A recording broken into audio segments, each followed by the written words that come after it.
Guys প্রথমে এই ভিডিওটা দেখো, তারপরে এই ভিডিওর ফানি কমেন্ট পড়বো। Let's go. মাইয়ার বয়স হয় নাই 13, মাইয়া এখনই কয় আমার চুলের মুঠি ধইরা করো।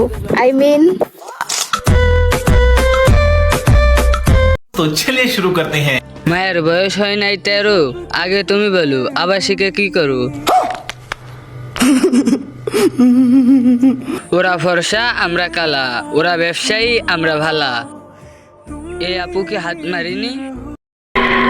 আগুন জলে রে নিভাইবার মানুষ নাই। तेरी नजरों के सदके ये जावर दूंगा, तू जो कह दे तो अपना जा। বিশ্বাস করেন ভাই, এত বড় দুধ আমি জীবনেও দেখি নাই। জনি দাদা কোথায়, ডাকো তো কেউ। কমেন্ট করে সেলিব্রিটি হয়ে গেলাম। একটা ফুটবল দিবেন? আমার গুলো বড় হয় না কেন?